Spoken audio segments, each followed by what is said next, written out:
Abantu benshi bafite ikibazo cyo gusobanukirwa inzira banyuramo kugira ngo baba baragwa bijuru. Nibyo koko, nanjye icyo kibazo nkimaranye imyaka isaga 30 kandi cyari cyaranshegesha umutima cyane. None se uwo mutwaro waba waraje kuwuturwa gute? Naje guhura n'abavuga butumwa bwiza bw'ubuntu bw'Imana, bamenyesha ko Imana yatanze ijuru ku buntu ku muntu wese uzemera kwizera Yesu Kristo, akababarirwa ibyaha bye byose kubwe, akagirwa intungane mu maso y'Imana, bityo akabaho mu isi yizeye ijuru bidasubirwaho. Nanjye nuko byanyendekeye muvandimwe, kandi nejejwe no kuba mu isi nzi neza ko mfite ijuru.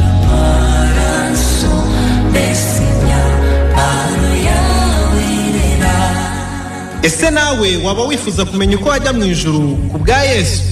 Kurikira ikiganiro Ijuru ntirikorerwa kinyura kuri Country FM 105.7 buri wa kane guhera saa 2 kugeza saa 3 z'umugoroba.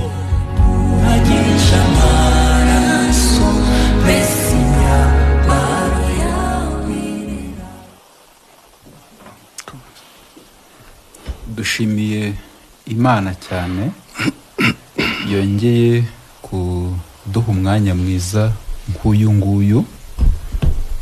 Rero abadukurikiye cyangwa se abatwumva turamenyeranye ku mwanya nk'uyu buri wa kane saa 2 kugeza saa 3.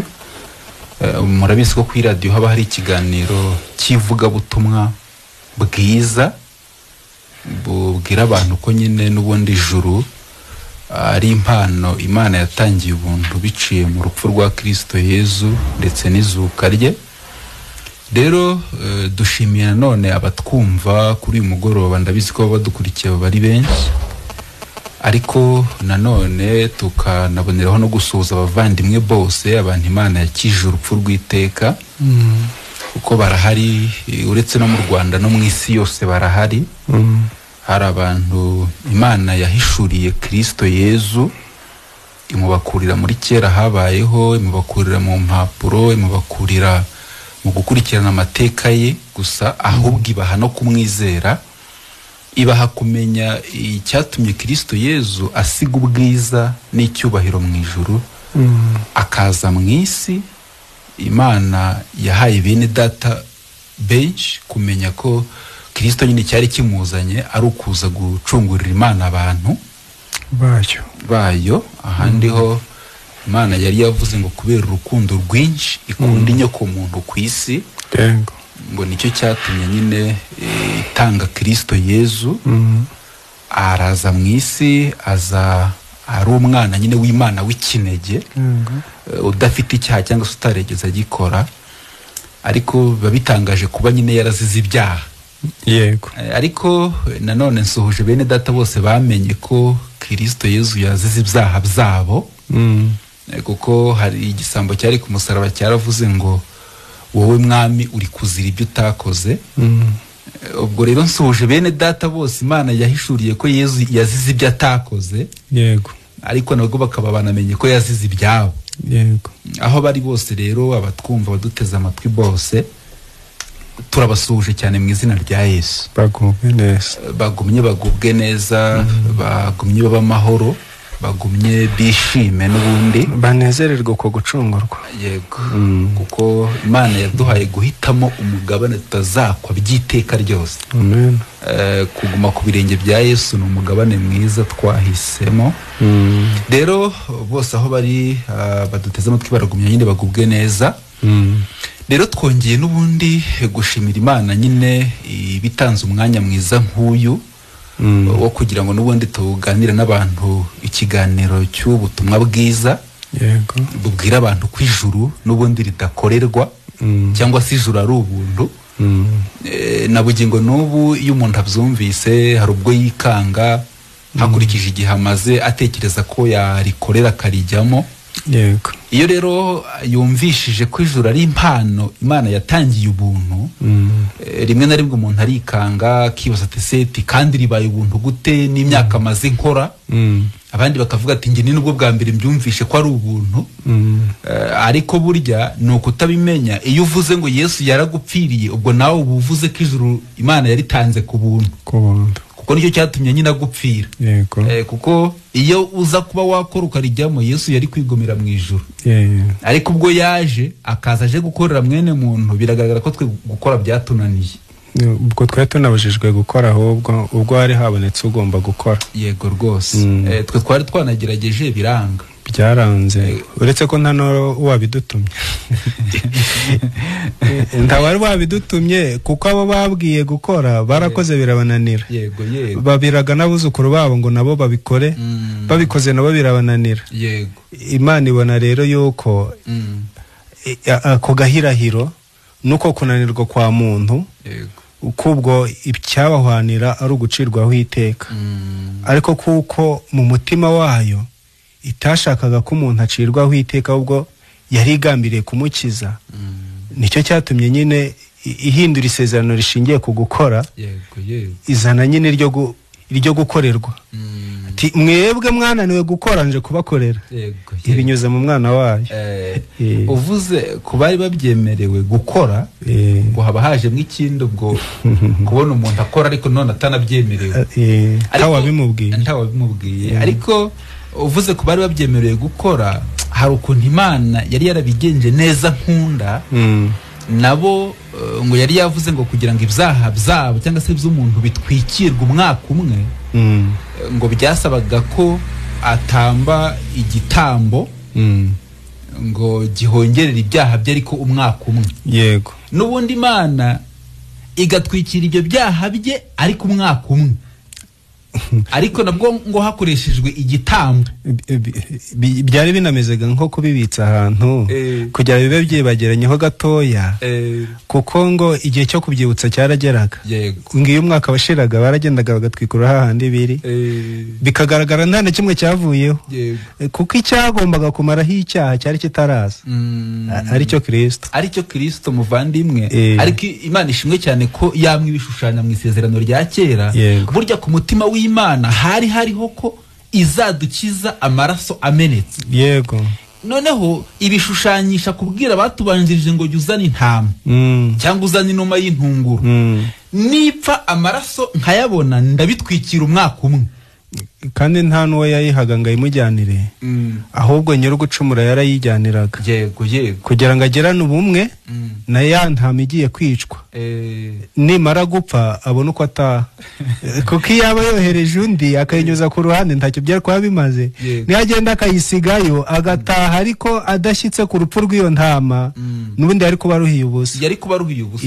Byasabaga ko uyijyanira ukarambika ikiganza cyawe mu ruhanga rwayo, igapfa bifitemo uruhare. Niho kuyihamuriramo ibyaha byose ufite. Yego. Ubundi bakayifata bakayikerera. Bishushanya iki? Bivuga ko ari wowe wari bupfe, hanyuma hapfamo intama mu cyimbo cyawe. Atubwo ipfuye ureba ngahitahira ugiye kuba amahoro umwaka wose.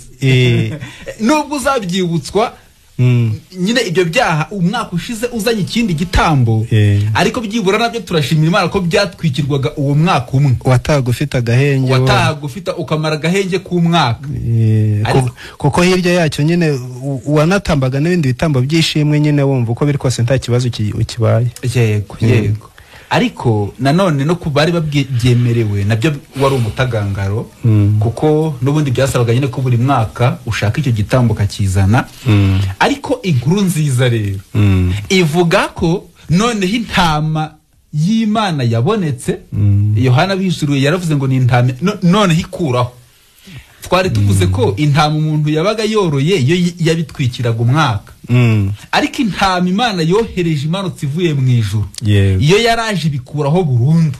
Yohana igice cya mbere ndumva ari umurongo wa 29. Yego yego. Niho Yohana yabihamije ngo nguyu umwana w'intama w'Imana ukuraho ibyaha by'abari mu isi. Ukuraho, Imana ishimwe. Kandi ijwi ry'Imana rihamiriza mu ijuru rihamya Kristo Yesu wo ukomotse ku Mana, niryo ryari ryavuze ngo nguyu umwana wanjye nkunda nkamwishimira, nimumwumvire.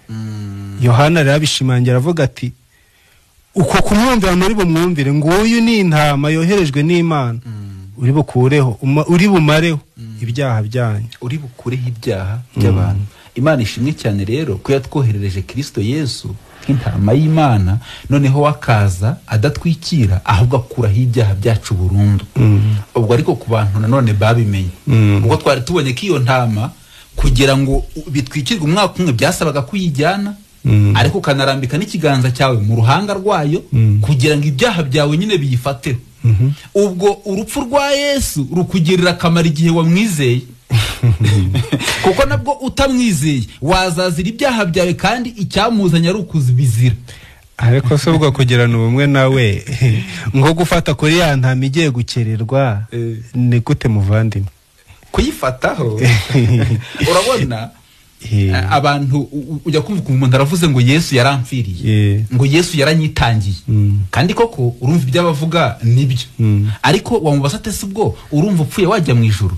Akavuga ngo simbizi. Bishatse kuvuga iki? Kumbi ibintu avuga ntabizi. Ariko ubundi gufata kuri Kristo, amaboko amufataho ni ukumwizera, amufataho kugira ngo ibyaha byawe bibe bigiye muri we. Yego, ni ukumenya cyangwa se ni uguhishurirwa cyangwa se tubyite kuvumbura.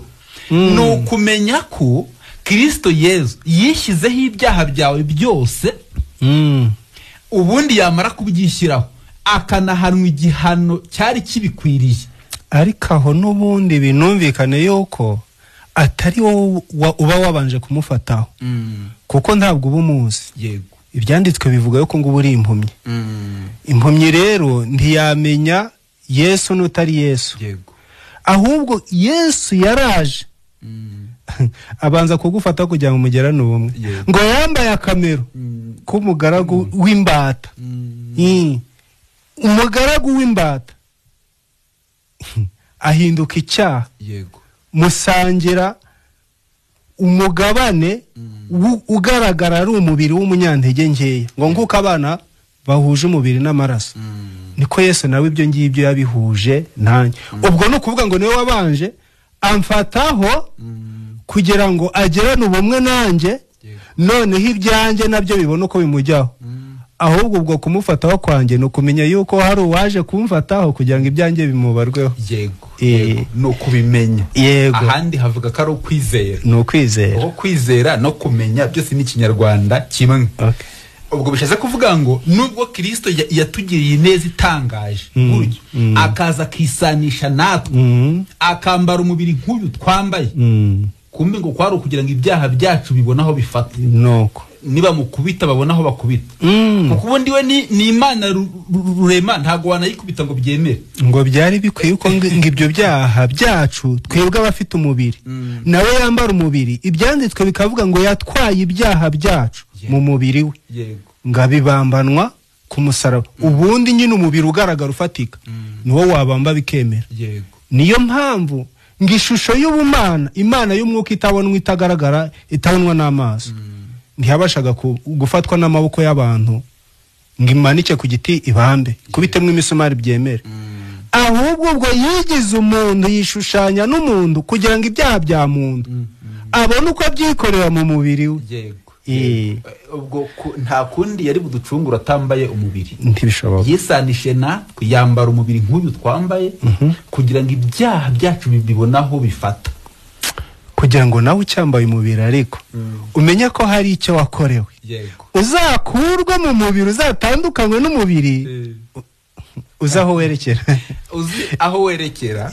Kandi ibyo bintu ahandi ho haravuga ngo ni ijambo rimwe umuntu yemera ngo roho ye igakira. Iryo jambo se ni kubwira ko Kristo Yesu yambaye umubiri ku mpamvu zawe, ubundi agafata ibyaha byawe byose akabyishyiraho akabitwara mu mubiri we, yarangiza akanahanwa igihano Imana yari yarakugeneye. Ubwo iyo ubyemeye ntabwo Imana ibikiguhananye. Ariko impamvu Imana itabikiguhanye biranumvikana, ntabwo mwahanwa muri babiri. Kristo Yesu niba uvuga ko yahanwe mu mwanya wawe, ese ubwo umbwira gute ko nawe uzahana? Cyangwa nuko utabimenye? Nta buryo wahanwa, kuko Imana iyihannye irahana nyine ikamenya ko yahannye. Kandi uko guhanwa ubwo no kuvuga ngo byari binafatanye no kubabarirwa kwagahanwe, ari naho hagaragaza yuko ngo yongihera ko yibagirwa ibyaha wabarwagaho, ngo n'ibicumuro byawe, ngo ku buryo ngo itabasha kuzongera kubyibuka ukundi kuko iri byibuka yaba yarahannye umwana wayo yabyibuka ikaza nawe ikaguhana ariko ubwo urupfu rw'umwana wayo rwahereye ko ruyibagiza gukiranirwa kwanjye kose kubera yuko urupfu rw'umwana wayo rwaye rwankuyeho ko gukiranirwa nayo yaribagiwe ku buryo ibyo bintu itabasha kubyibuka ngo nanjye ijye kunshaka impane kuko ubwo urumva inaje kunshaka ntihaba ikibimbonyeho kuko Kristo Yesu ntiyabijyanye ngo yongere abingarurire. Yego ariko se muvandimwe ko imbaga nyamwinshi umuntu abavuga ngo Yesu ngo yazize ibyaha byanjye burya abavuze ngo iki?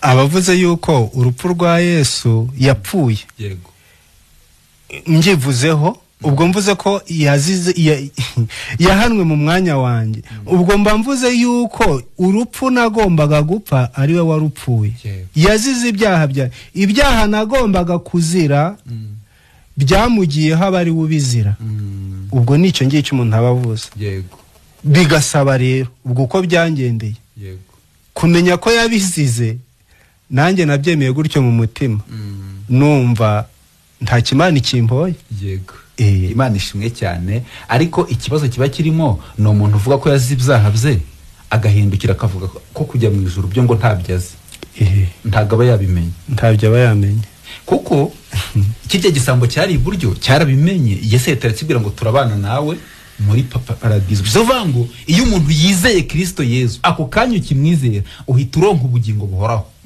kandi icyo gihe uhita unamenya ko utazarimbuka by'iteka ryose ubundi ubugingo buhoraho ni ukuzabana n'Imana iteka ryose kuko Imana niyo yavuze ngo kubera urukundo rukomeye yakunze abantu ngo byatumye itanga umwana wayo w'ikinege ngo kugira ngo umwizera atarimbuka ariko icyo kintu abantu bajye bacyumva neza kugira ngo umwizera urumva Imana yo yatanze Kristo Yesu kubari mu isi bose hatavuyemo n'umwe abaza ngo abariho n'abazabaho n'ababayeho Imana yabatangiye Kristo Yesu araza mu isi none hariko hagahita hava ngo kugira ngo umwizera icyo gihe babitangiye gufata umwe umwe Kristo Imana yamutangiye inyoko muntu uwitwa umuntu wese yatangiwe Kristo ariko ngo kugira ngo umwizera ubwo ni nayo ntego ariko y'ubutumwa bwiza tuba tuje kubwira abantu ko kugira ngo ujye mu ijuru bisaba ngo wizere Kristo kugira ngo uronke ubugingo buhoraho bisaba ngo wizere Kristo uko haravuga ngo umwizera atarimbo urumva hari igisubizo cyo kwizera Kristo ngo nukugira ngo umwizera igisubizo cyabyo atarimbuka ubwo abantu bafite ubwoba bwo kurimbuka ubwo nabo barumva igikiza kurimbuka ngo nukugira ngo umwizera atarimbuka ahubwo habwe ubugingo buhoraho ubugingo buhoraho bisobanura kuzabana n'Imana iteka ryose kuko ubuzima bwa hano bwo nubwo kanya gato ariko iyo wizeye Kristo ho ubona ubuhoraho. Yego ubwo iyo ubonye ubugingo buhoraho ubwo buzabana n'Imana iteka ryose kandi ubwo noneho ukabona abonye uburenganzira noneho bwo kujya mu ijuru ku mpamvu z'uko wizeye Kristo ari nayo mpamvu tuvuga ko ijuru ridakorerwa ariko ahubwo umuntu arizera akarijyamo ariko muvandimwe wenda abantu baba bari gukorera ijuru baduteze amatwi ari benshi ariko iyo umuntu ari gukorera ijuru duhora tunabivuga hano tuzagumya tunabivuge ubundi kubera ukuntu umuntu yononekaye kubera ukuntu umuntu kubera ukuntu kamere y'icyaha imeze hari abajya bavuga ngo isuka ihamba kamere ngihora ku rutugu rwazacika rose ahandi ho wenda ikintu kiri kukwirukaho wagisiga ariko si ikintu kikwirukamo wagisigisha iki bishatse kuvuga ngo ikikwirukamo ni kamere y'icyaha ufite wavukanye iyo niyo uteze ubuyitegeye uburyo uretse ko icyo kintu kitanashoboka ni nk'uko waba wicaye mu modoka yaguye mu kinogo ugashaka kuyisunika unayicayemo ntiyagenda niko n'umuntu abasha gukenera kumva yahamba iyo kamere cyangwa yarwanya iyo kamere ariko menya ko iyo kamere ikurimo si wowe uyitwara ahubwo niyo igutwara niyo ikugenga si wowe uyigenga ikintu rero iyo kikugenga kiba kigufiteho ububasha niyo mpamvu icyo kikurusha ububasha utabasha kwigobotora Kristo Yesu niwe waje afite ububasha burenze iyo kamere yawe ubasha gufiteho niyo mpamvu bihamya yuko yaje aje gukiza abantu, yaje gukiza abantu icyo bari barananiwe kwikiza. Nicyo kigufiteho ububasha. Uhora ukenera kwigobotora, uvuga ngo ngihambe, uvuga ngo ngibuze, uvuga ngo nkirane nacyo. Ariko menya yuko icyaha cyakugizeho ububasha guhera muri kavukire yawe. Ubwo cyakugizeho ububasha, bisaba ngo umenye yuko wowe ntawe ubasha ufite bwo kugihagarika, bwo kukigobotora. Niyo mpamvu biba binasaba ngo ubwo wafatiwe muri uwo mutego wo kutigobotora icyakurushije ububasha, umenye yuko uwo mutego n'igihano cyawo kikuriho. Ubwo no kuvuga ngo urubanza Imana igucira iguhamya kuri umunyabyaha, ukwiye kurwemera ko ari urw'ukuri, kuko ishingiro ry'icyaha cyawe cyagufashe miri tubasha kukigobotora. Niyo mpamvu Imana ibishaka ngo manika amaboko uvuge uti Imana ntabara. Ubutabazi rero yarabuzanye, nibyo tujya tubatangariza. N'uyu munsi nutega amatwi neza, nibyo gumya kumva munyine, nuwo Yesu uri kuvuga, nuwo Kristo Yesu. Kuko icyaha kidufiteho ububasha ku buryo ukora ibyaha ubishaka utanabishaka. Kuko ubona umuntu atanakunda ibyaha, ariko kubera ko icyaha kikubamo urabikora ubishaka nkunda gutanga urugero rwo kurakara. Ninde muntu ujya urakara yabipanze ngo upange ngo wenda ngo nyuma y'isaha ndarakara, ahubwo kubera ububasha icyaha kigufiteho, wowe wiroturuva warakaye, ukiroturuva wanakoze na bya bindi byose ujya ukora. Rero ubutumwa bubi ni ubukubwira ko warwana n'ibyo bintu ukabishobora. Urwana nabyo ukarinda upfa utabishoboye. Kubera iki? Ubushaka kurwana nuko uteye, ubushaka kurwana nuko ukoze. Kiretse upfuye, kandi upfuye nabwo waburimbutse.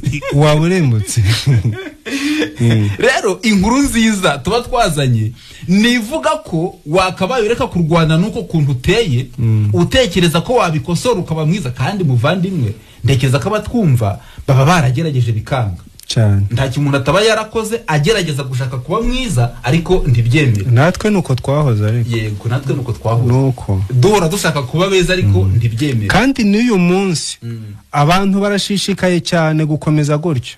Nibyo bya bindi Paulo yagarutse avuga ngo ngari kubona yuko ngabantu ngo bakomeje kwibanda ngo kubyidini.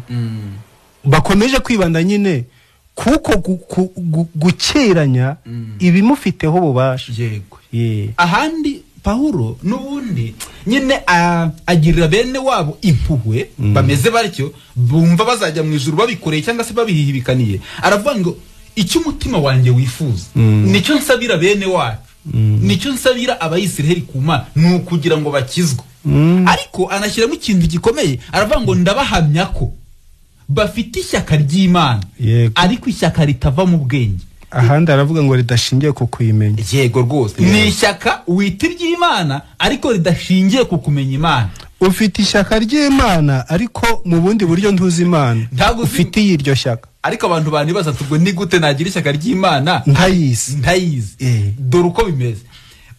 Iryo shyaka ugira wita ry'Imana, niba ari ishyaka wagize ntiwabintungane, ntago ari ryo. Kubera ko Paulo kubivuga yaravuze ngo bafite ishyaka ry'Imana ariko ritava mu bwenge. Impamvu ngo bashishikajwe n'imirimo yabo aho kugira ngo bashishikajwe no kwizera.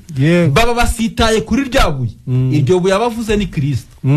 Iyo ushishikajwe n'imirimo ubuhushije kwizera Kristo. Ahandi ahita aravuga ngo rero bayobewe ubutungane bw'Imana cyangwa se Imana itanga, bashaka ubwabo. Iyo ushatse ubwawe rero nawe urabizi niba ujya bwuzura. Ubwawe ni bibi n'ibyiza bivanze, nta butungane buba buri mwabo. Icyo gihe rero gushishikazwa n'ubutungane bwawe ubuguye n'umutego, mu mutego wo kwivutsa gutungana Imana itanga. Uko gutungana Imana itanga gushingiye mu kwizera Kristo. Niyo mpamvu Yohana aho ngaho yagarutsemo avuga ati noneho nta kindi kibakwiriye ngo uyu mwana w'intama w'Imana. Ubwo no kuvuga ngo nta yindi ncungu, nta yandi mahitamo, nta bundi butabazi buri imbere yanyu, ngo uyu mwana w'intama ukuraho ibyaha by'abari mu uvanaho urwo rubanza, urangiza kamvuge ngo ifirimbi ya nyuma yasifuwe niyo kuguhagarika ahubwo ngo urebe Yesu. Bamwe baba bari gushaka guhitamo kugumya gukurikira Yohana, ariko Yohana arababwira ati namwe mbabwira yuko atari njyewe, nababwiye ko arunje nguteguriza, kandi dore nguyu ni umwana w'intama w'Imana ukuraho ibyaha. Nkumvamo rero nk'abantu baduteze amatwi icyo itangazo riri guhamya uno munsi kuzageza igihe Kristo azazira, rirabwira buri muntu ngo azeyuke kukumva ko hari ububasha afite ku kintu icyo ari cyo cyose kingana no kurwanya icyaha, kubera ko icyaha cyo cyarangije guhinduka shefu w'umuntu guhera mu ivuko. Ku mpamvu z'icyo cyaha ukwiriye urupfu, ariko Kristo Yesu yaraje kugira ngo abe ari upfa. Hari agace k'umurongo nari nibutse kari mu butumwa bwiza bwanditswe na Matayo mu bice 20, na agace k'umurongo urangiza wa 28 kavuga ngo ahubwo yaje gukorera abandi no gutangira ubugingo bwe kuba incungu ya benshi. Ubwo no kuvuga ngo ibyo ushaka gukora nyamara bidashoboka byananiye, ifirimbi ravugijwe tirekeraho gukora, ahubwo hari uwaje kugukorera. Igikorwa yakoze ni ugukuraho ibyaha byawe. Ubwo birasaba ngo noneho abari gukurikira. Umuririmbyi umwe yaravuze ngo nsezeye ku nzira zose z'isi, sinzazinyura muhereyo. Ubwo no kuvuga ngo hari inzira iyo gukora kwawe wari uri gushakisha ariko bikaba byarananiranye. Hari inzira yo gusenga, hari inzira yo kwiyiriza n'ibindi. Hari abajya bavuga ngo n'indi mirimo ngo umwami ashoboje. Ariko birasaba ngo izo zose uzisezereho, ariko uzisezereho wabonye Kristo uwo nguwo Yohana ari kukwereka. Kristo Yesu uwo ngo turi kukwereka ukuraho uwo nguwo waje kugukorera ibyakunaniye gukora. Ngo numwizera urahera ko uhabwa ubugingo buhoraho, na ube ufite umugabane mu gihugu cyo mu ijuru. Nkaba numva ahari kuko nubundi mu kiganiro nk'iki ngiki tuba dusangiye ijambo, ahari abavandimwe badukurikiye bakiri gushaka uburyo babahereza umurongo, ubwo ngubwo no kuvuga ngo twabaha umwanya mugahamagara abafite ibitekerezo n'icyifuzo n'ibibazo bakabaza, tukagumya gusangira hamwe muri iki kiganiro.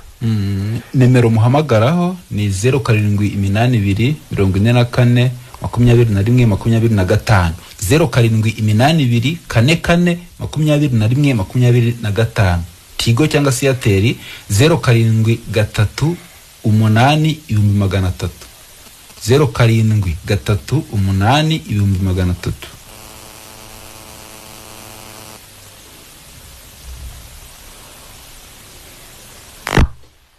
Halo? Yakashimwe bavandimwe. Ahimbazwe. Amahoro. Amahoro. Amenyene Daniel Sazimana. Yego. Meze neza. Abantu. Ayo nyine mfuza kubacyana tubagenzi banje. Tumva ibintu byo bose baramaze kubyumva kabisa. Ahubwo nyine mfuza kubacyana tubagenzi banje bari kubwe neza. Sawa.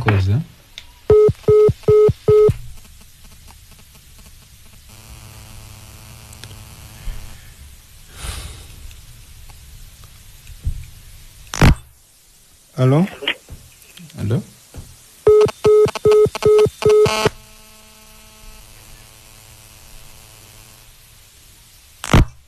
Halo? Halo? Turakumva? Niriwe. Yego. Nanjye nitwa Muhoza. Witwa nde? Nitwa Muhoza. Yego, Muhoza turi kukumva. Muri mu kiganiro ntibikorera. Mwese, nanjye mwamuguza nibyo sanga nde ntabwo ndemera ariko. Ikibazo ufite nyine wakibaza. Nde ikibazo mfite. Gute mutubwira ngo ijuru ntirikorerwa. Kandi na Yesu avuga ngo wenda ngo hari igihe kizagera avuge ngo naje iwawe sonze ntiwangaburire, naje nambaye ubusa ntiwanyumve. Ibyo bintu uko tubizi tubyiga babitwigisha, ubwo ni ukutubeshya. None se uko kumugaburira, kumucumbikira no kumusura nyine nibyo ubasha gukora kugira uribone? Nyine ngenda byumva muravuga ati ngo tugomba kwizera kugira tubone ijuru.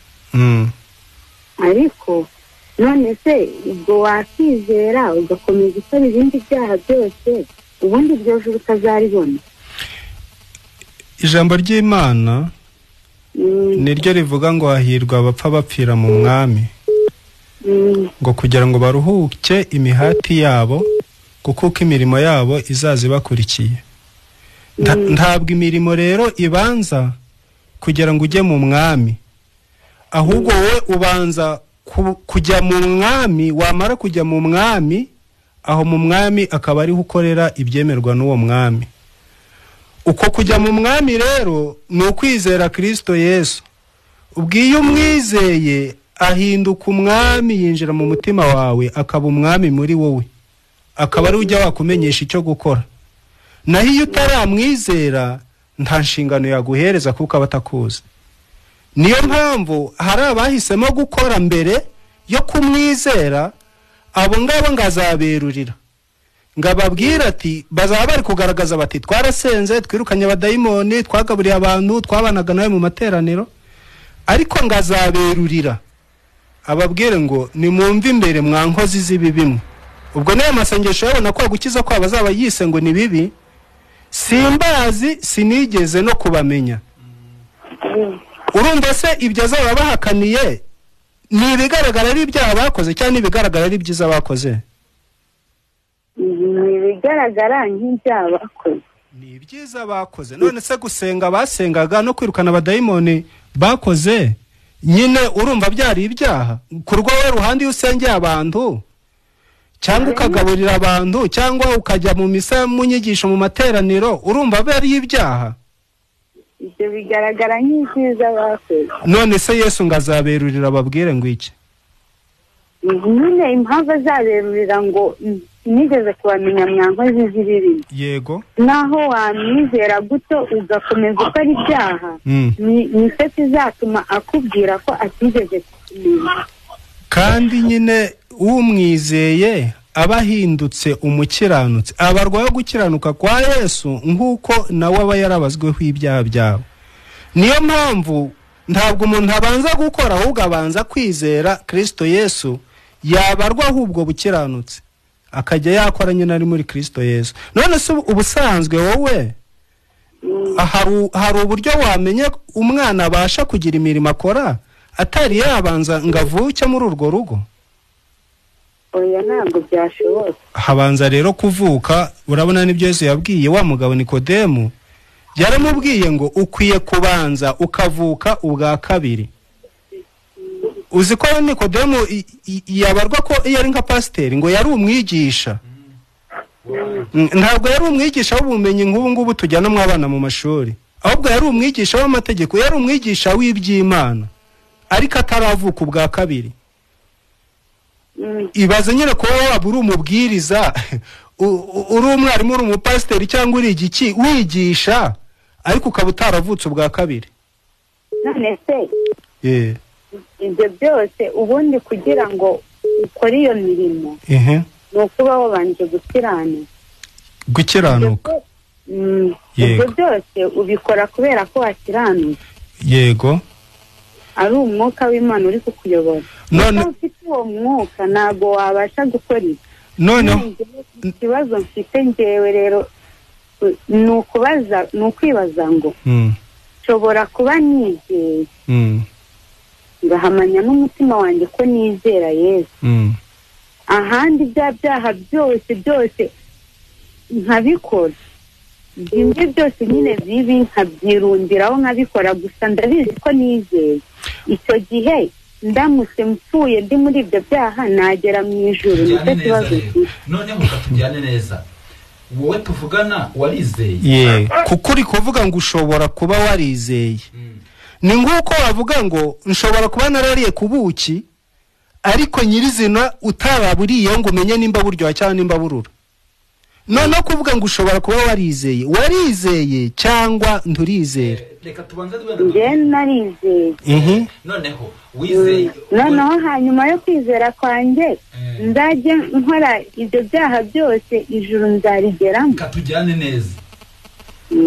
Sangiza abatwumva ubabwira ukuntu bizera. Ni gute umuntu yizera akaba umukiranutsi? Ni gute umuntu yizera? Cyane kuvuze nyine ko wizeye. Ni gute wizeye? Niki wizeye? Waruvuze ko wizeye. Noneho sangiza abatwumva uko umuntu yizeye, kuko hari abantu batwumva bakeneye kwizera. Uko umuntu yizera se? Uko wizeye wowe. Wowe wizeye. Ukandi ukaba uri umukiranutsi. Impamvu nge nemera ko nizeye nuko ndi umukristo. Uri? Ndi umukristo. Uri umukristo w'umukiranutsi? Ndi umukristo ngewe. Noneho ikindi kigaragaza ko nizeye nuko nizera ko Yesu ariho kandi akora. Uri kumva? Nkaba ibyo byose ndabyizera. Mbyizera kuko simbyizeye kuko mbonye ibyo nkoreye, ahubwo nizera ko ariho kubera ko numvise ibyo yakoze. None se kandi ibyo wizeye yakoze, ibyo wizeye Yesu yakoze ni ibiki byakugize ute? Yesu yakoze ibintu byinshi. Reba ku kidendezi Bethsaida asanga ikimuga cyamaze imyaka 30 akagisize. Ubwo si icyo cyonyine bitanera kwizera, kandi nanjye hari byinshi yankoreye byatumye byizera. Umva muvandimwe, uvuze ibyo yakoreye ku kidendezi. Mwebwe nubwo mutatubwiye aho muherereye, ahubwo mwatubwira aho muherereye ibyo Yesu yaje akabakorera, kuko uwagize ibyo uwasanzwe ku kidendezi n'ibyo yakorewe ni umugabo wabyo wo kubihamya. Noneho nawe aho wasanzwe mu iki gihugu cy'u Rwanda, ibyo Yesu yagukoreye none ukaba uri umukiranutsi ni ibiki? Nicyo turi kukubaza. Ngewe nari ndwaye. Yego. Yesu arankiza. Narashonje, Yesu arangaburira. Nari nambaye ubusa, Yesu aranyambika. Niyo mpamvu nizera ko Yesu ariho. None se muvandimwe, ko wari urwaye akagukiza, akakugaburira, akaba ajya guha n'imyenda, ajya gukiza n'ingorane n'amakuba y'uburyo butari bumwe, none se ibyo ngibyo ubundi bibasha gukiza umuntu icyaha na kimwe? Ntago bibasha kumukiza icyo cyaha, ariko abikorera kubera ko uri umukiranutsi wakijije. Aha, none ugiye wagaruka aho twara turi kubaza, ubu tuvugana uri umukiranutsi? Ndi umukiranutsi ngewe. Kubera iki rero? Ni gute wabaye umukiranutsi uri mu isi? Gute nabaye umukiranutsi? Uri mu isi ni gute? Kuko urumva biba bitangaje wenda n'abatwumva kumva umuntu nyine w'umukiranutsi. Ni gute wabaye umukiranutsi uri mu isi? Byagenze ute nyine?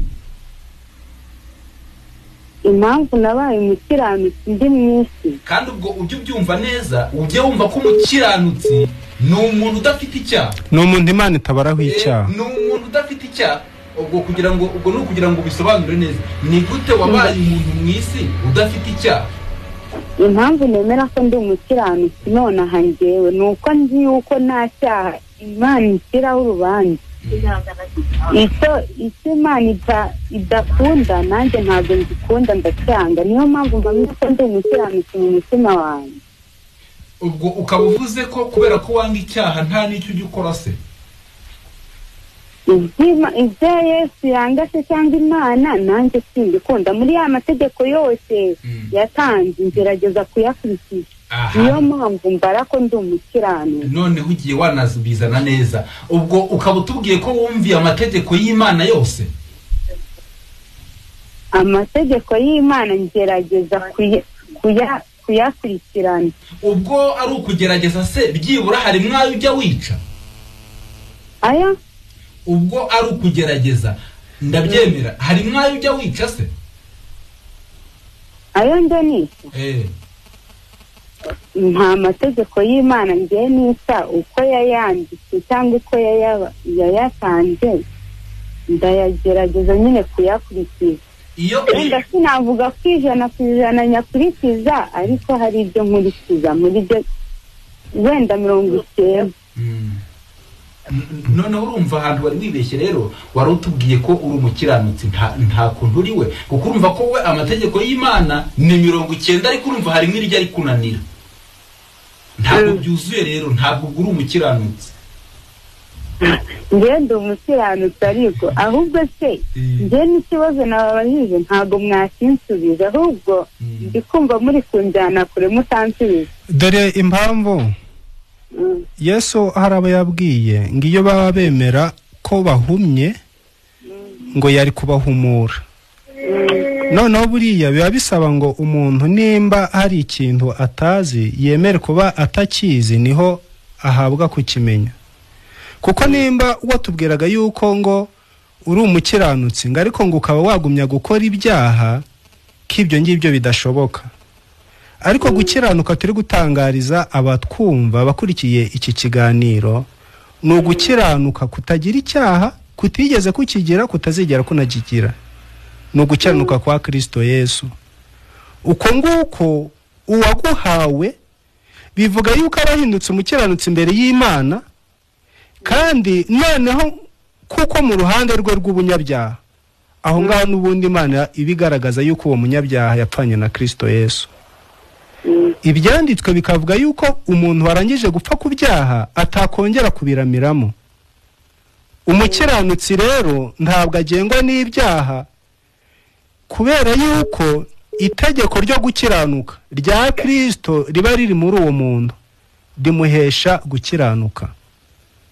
Bikumvikana rero gukiranuka wigumya kugushakira muko wabigenza n'icyo wakora, ahubwo menya yuko hari ugukiranuka Imana akuzaniye kungana na kwa kumvira amategeko 100% Yesu yashohoje wowe kwarakunaniye. Ibyanditswe bivuga yuko ngo wishe itegeko rimwe aba yishe yose. Ubwo wayishe yose Yesu yaraje ayasohoza yose. Ntacyo bagumya kudukurikira. Yesu yaraje yasohoza yose kugira ngo uko kuyasohoza kwe kukubarwaho, nikumara kukubarwaho Imana ivuga iti nta cyaha ngo baraho uri umukiranutsi. Katwakira undi nimba hari undi ku murongo. Allo? Tantre FM. Oui, turakumva. Ari mwanya ijambo ry'Imana kushagana ndi kumva kirimo. Nshaka gutanga igitekerezo ijambo ry'Imana ryo ndi kumva kuri radio. Ngaho. Mbo ari cyo bita umukirisitu n'ubukiranutsi. Allo? Turakumva. Umukirisitu n'ubukiranutsi mbere na mbere ni niyo senga ya Claude mu karere ka Nyabu umurenge wa Kafata. Yego. Mbo nshaka gutanga igitekerezo kubivuga umukirisitu, kwitwa umukirisitu n'umukiranutsi ni ibintu bitandukanye, ariko abantu benshi dukunze kwitiranya. Umukirisitu ni umuntu witwa ko yemera ko Yesu yamupfiriye, ariko tagendere mu akena ko Yesu yamupfiriye, ariko akaba n'ijambo ryitwa umukiranutsi. Umukiranutsi ni umuntu werekeranye mu cya Yesu, akora imirimo myiza nk'uko Yesu yategetse. Ubwo dusuzumye neza twasanga nta mukiranutsi wujuje kujana ku isi. Twasanga twese turi abakirisitu, ariko icyo Yesu yatubwiye mu mwerekeranye mu cyanjye ntawe tuzuza, kuko Yesu yatubwiye ngo Yesu yatubwiye ngo Yesu azabaza intore nari nshonje ngo ndaje mbese nari nshonje murangaburira, twakubonye byarabwe uti naraje ntimwe, uti nari nshonje murangaburira naragwense mwansura. Ibyo ngibyo nibwo bukirisitu ku isi rero nta mukiranutsi wuzuye ijana ku ijana turi abakirisitu ariko ijana ku ijana. Umva muvandimwe uranyumva igitekerezo cyanyu twacyumvise ariko icyo uri guhamya none uri guhamya yuko uri umukirisitu utari umukiranutsi sibyo ariko bikumvikana yuko none se nimba uri umukristo ubwo ntekereza ko uba uvuze yuko uri uwa Kristo sibyo ubwo unavuze ko wabyawe na Kristo ni nk'uko wavuga uti ndi mwene runaka none se Yesu cyangwa Kristo uwo nguwo wemera ko ari umukiranutsi? Kristo ni umukiranutsi kuko ndacyayigeza akora. Noneho nimba uri mwene Kristo se Kristo umwene Kristo we abo umunyabyaha noneho Kristo we akaba umukiranutsi?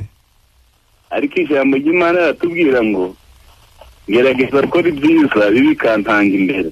Oya bogarutse inyuma nimba uri uwa Kristo kandi Kristo akaba ari umukiranutsi Kristo akaba atari umugabura w'ibyaha none se ubwo urumva hari isano ahubwo abafitanye nawe kuvuga Yesu w'umukiranutsi ukavuga ngo uri mwene Yesu ariko utari umukiranutsi urumva ibyo bintu byahura?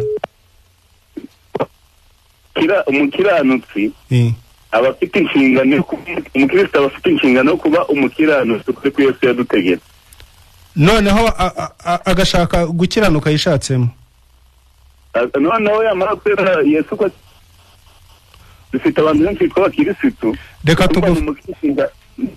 kananje manza gusobanura gato buretse gato ibyanditswe ubundi nibyo twemera sibyo ariko ngibyo uri kutubwira ngo hari umukirisitu hari n'umukiranutsi ibyo ngibyo uri kuvuga ntaho wabitubonera mu byanditswe ariko mu byanditswe ngewe hari icyo nshaka kukubwira ijambo ry'Imana riravuga ngo ntawe ukiranuka n'umwe ngo kuko bose bakoze ibyaha ntibashyikira ubwiza bw'Imana noneho we uri kwishakamo kugira ngo uzakiranuke ngo kuko wabaye umukristo ariko nimba bivuga ngo ntawe ukiranuka n'umwe kuko bose bakoze ibyaha none urumva uzashaka uburyo wakiranuka ukabigeraho none icyo tubatangariza ahangaha nuko uko gukiranuka abantu bakubuze bamaze kukubuza Yesu Kristo araza kiranuka gukiranuka Imana ishaka ku bantu uko gukiranuka Imana ishaka ku bantu Yesu Kristo amaze kugukiranuka ibwira abantu ngo nibizere Yesu begukana uko gukiranuka kwa Yesu nk'uko Yesu nawe yaje akegukana ibyaha akegukana uko kudakiranuka kwawe erega kudakiranuka kwawe niko kwamwicishije kugira ngo noneho nawe ubeho ubuziraherezo nawe yakuzaniye gukiranuka kwe kugira ngo nugaragara ugufite ntucirwe urubanza umuririmbyi yarabihamije aravuga ngo Uwiteka umucamanza ngiye mbonyeho amaraso ya Yesu ngo ntancira urubanza rubi ahubwo anyita umukiranutsi bikumvikana rero yuko gukiranuka kwa Yesu niko konyine Imana ishaka kukubonaho nayo ikakubwira iti singikwisha ahubwo ngo haye ubugingo buhoraho none se ibyo byubuze sinanje turi kubishyangirana ibyo byumaze kunsobanurira ari mushiko uri kuvuga ikiganiro mu kanya ngende kumva kuti ngende umukiranutsi ngo ndi umukiranutsi ugasanga kuri kuko Yesu agazanga kara mu mitima y'abantu asanga nta muntu ujijana kujana mu kiranutsi ngo ari umukiranutsi wa mbere aba ujijana kujana mu kiranutsi twese dukoze zaje noneho ariko umaze ukingene uko mzumva ngewe ukumva muvandi uko mzumva iyo umuntu amaze kwihana icyaha amaze gupfuka amavuta Yesu mbabare nacumuye okanya bari umukiranutsi ariko yagera hirya kongera kaba umunyabyaha umva katugufashe gato kubera ko hano ku murongo hari nabandi baba bakeneye guhamagara mu kanya turatanga inimero za telefone urazifata ubundi tugumye tuganire nyuma y'ikiganiro nyuma ya mikoro uri hangana tubanze twakire n'abandi sibyo sawa mugize nidutanga inomero uze kuzifata uduhamagare. Allo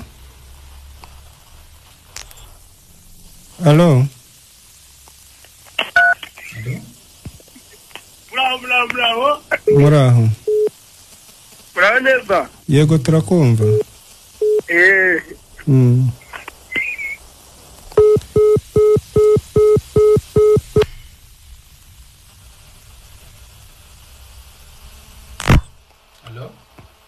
Halo. Yego. Niyo buhungiro yamari mu Nyagatare. Yego. None se iyo umuntu yizeye Imana ko yamucunguye nyuma yo kwizera agakora ibyaha ubwo yazajya mu ijuru kubera ko yizeye? Turagusubiza. Urumva ikibazo ufite Jean Marie no kwibaza ngo se ngiyo umuntu yizeye hanyuma agakora ibyaha yazajya mu ijuru. Turakigusubiza icyo kibazo. Allo? Yego. Icyo kibazo twacyumvise mu kanya turakigusubiza.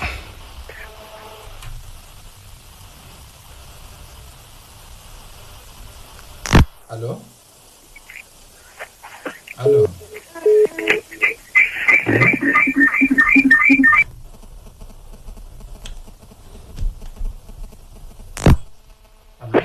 Hello.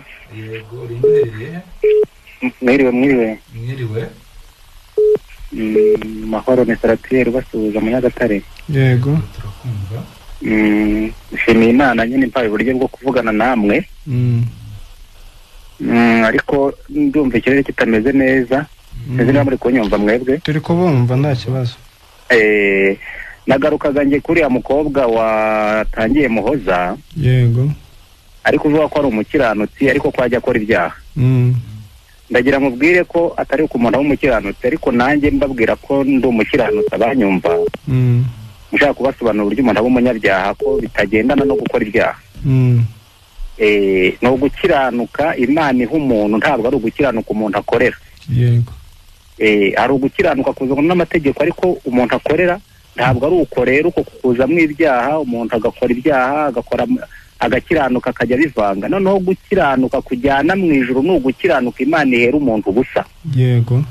No gukiranuka Yesu yakiranutse arangije akumurikira Imana iragushima ibonye amaraso Yesu amennye. Uko gukiranuka rero umuntu akakubarwaho ari uko yizeye. Yego. Ukubazweho rero ahinduka umwana w'Imana akabicyaremwe gishya. Yego. Uwo muntu rero ntabwo akora ibyaha. Yego. Ntabwo arangwa no gukora ibyaha si no gukiranuka kugenda gukora ibyaha. Yego. Biravuga ngo no gukiranuka kw'Imana bizeye bose baheshwa no kwizera.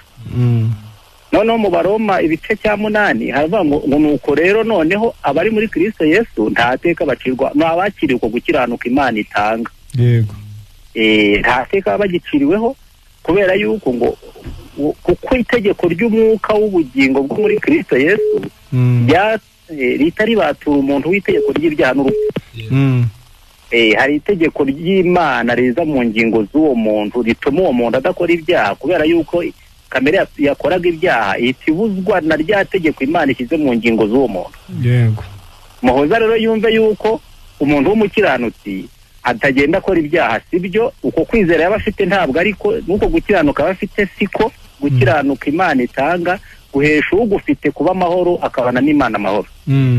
Kandi umuntu akubona rimwe ukabihagije iteka kuko muri Kristo wagezemo ntajyamo. Yego. Abatwumva rero cyangwa abateze amatwi Quatre FM bumve yuko bari gusabwa kwizera kugira ngo bibaheshe kujya muri Kristo aho badacirwaho iteka babe bagabanye n'ijuru n'ubugingo buhoraho. Yego. None ibyo rero umuntu azayakira rimwe bikabihagije iteka ryose ntabwo ari ibintu umuntu akorera kuko ubikoreye byazamwe amakosa. Ahubwo ni ibintu ugabirwa kubera ko wemeye igikorwa Imana yakoze ku mwana wayo Yesu Kristo. Nibyo. Ngavuga ndi rero nashimira Imana nyine ariko shimira n'abandi babigabanye dore ko nyine iyo umuntu abibonye nta binyagwa anezezwa nuko abigabanye. Abatagatifu banyumva cyangwa abakiranutsi bose babigabiwe batabikorera. Ndabashuhuje. Sawa Imana ibahe umugisha nkaba numva ariko n'ikibazo Jean Marie yari yabajije gisubirijwe mwaho kuko yabazaga ngo nyuma yo kwizera ngo gakora ibyaha twabonye ko Kristo asi umugabura w'ibyaha. Ubutumwa bwiza n'imbaraga y'Imana. Ntabwo Kristo Yesu. Yego. Yego turakumva. Mwiriwe. Muravugana na Niyonzima Paul Ndimunyoze. Turakumva. avuze karinde Ni Niyonzima Jean Paul Ndimunyoze. sawa Nagira mbabaze akabazo kamwe nibazaga. Akabazo nibazaga. Mbo iyo wakoze ibyaha ukagera aho ukihana, Imana irakubabarira ku buryo wajya mu ijuru. mwakurikiye ikiganiro se?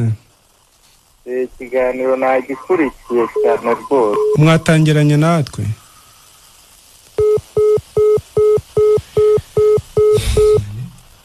Wenda reka twakire undi umwe dusubize ibyo bibazo. Katwakire umwe. Haruriho tumwakire. Yego, alo? Kandi shefe mara. Yego turakumva. Urinde uherereye he? Imasengesho Alexis iyo rep mu Burundi. Ngewe ikibazo bafite. Uriya uramutse uri umunyabyaha pe. Uramutse uri umuntu wirinda ibyaha none ukagira icyaha kimwe neza kikunaniye ibindi byubahiriza. Ukanagerwa ukabwira ati ma cyanuka icyaha cyarananiye nayo ibibona. Kandi nayo iravuga umvise turakumva. Baza wihuse dore iminota yarangiye. nawe murabizi avuga ati unyizera utera intambwe 99 utera intambwe imwe izindi 90 icyaha zimutere. Baza icyo ushaka kubaza wihuse. Ukagira icyaha kimwe neza cyakunaniye, Imana yakubabarira ikaba yakujyana mu ijuru. Reka turagusubiza. Wenda duhise duhera ko iki ngiki n'iminota yanagiye uyu yarabajije. Urumva yaravuze uti umuntu aramutse hari ibyo ajya agerageza ariko hakagira ikimwizingiraho kikamunanira. Icyo kuba kijya kikunanira bingana kuba warishe amategeko y'Imana yose. Kandi ubwo gutyo nyine upfuye warimbuka. Ahubwo inkuru nziza twamwe tuvuga nivuga ko Kristo Yezu we noneho yabikubabariye byose hatabuzemo na kimwe. Rero birasaba ko wemera imbabazi Imana yakugiriye ibicishije muri Kristo Yezu.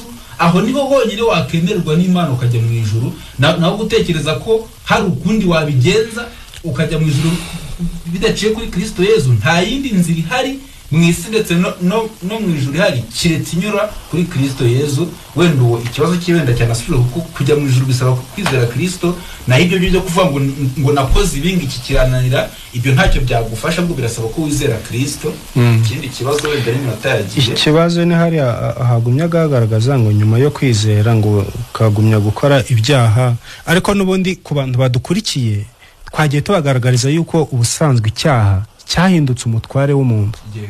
Noneho kubona uri kugumya kubikora si igitangaza kuko warabyamanywe. Nese ko kuvuga ngo nyuma yo kwizera ngo ukagumya gukora ibyaha, ubundi mbere yo kwizera aho wari wabikize? Nimba mbere yo kwizera wari umunyabyaha na nyuma yo kwizera ukaba uri umunyabyaha, none se urumva icyahindutse ari iki? Ahubwo bisaba ngo umenye yuko icyaha ari shobuja. Icyaha nicyo kigutwara, icyaha nicyo kigenga imibereho yawe yose. Kandi urubanza rwacyo kirakatiwe, gikatiwe urupfu rw'iteka. Noneho iryo katirwa cyangwa se icyo gihano cy'icyaha, nimba Imana yarafashe icyo cyaha cyawe hakaba hari uwo yagihayeho, ariko mu rwego rw'ubutabazi ije kugukorera hakaba hari uwo yagishyizeho ikanamuhana igihano yagombaga kuguhana, ese wakwemera ibyo ko ari byo byoroshye? Ibyo nibyo byasaba kwemera ko icyaha cyari gifite igihano cyacyo cyitwa igihano cy'urupfu. Kristo Yesu akishyiraho ariko afata n'igihano cyacyo. Icyo usabwa kugira ngo ukiri igihano cy'icyaha, urasabwa kwizera Kristo Yesu ukabukize igihano cy'icyaha. Ubwo icyo bisaba rero ni ukwizera Kristo.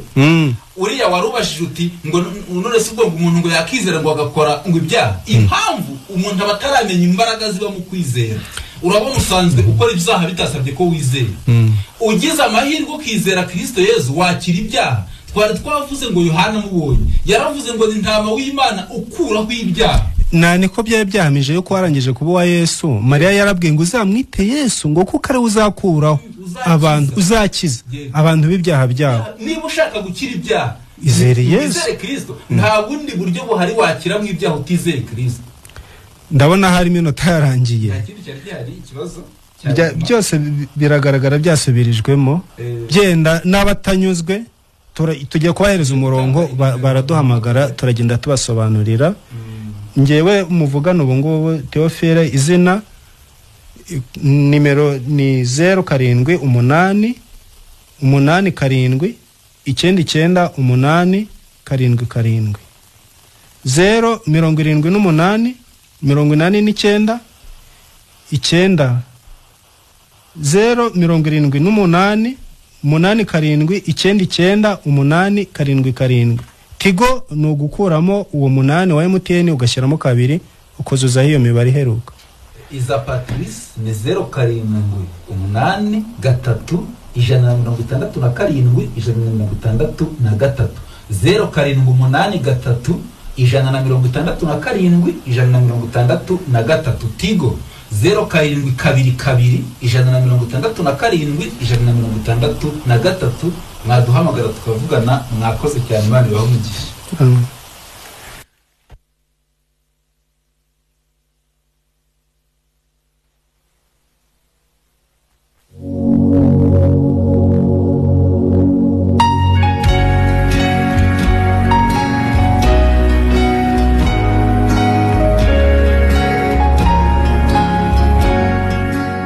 Abantu benshi bafite ikibazo cyo gusobanukirwa inzira banyuramo kugira ngo baba baragwa bijuru. Nibyo koko, nanjye icyo kibazo nkimaranye imyaka isaga 30 kandi cyari cyaranshegesha umutima cyane. None se uwo mutwaro waba waraje kubuturwa gute?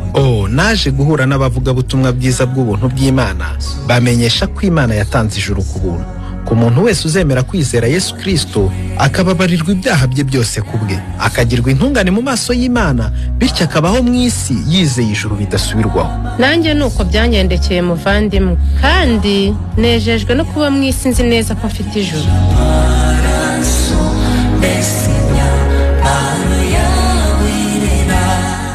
Ese nawe waba wifuza kumenya uko wajya mu ijuru ku bwa Yesu? Kurikira ikiganiro Ijuru ntirikorerwa kinyura kuri Country FM 105.7 buri wa kane guhera saa 2 kugeza saa 3 z'umugoroba.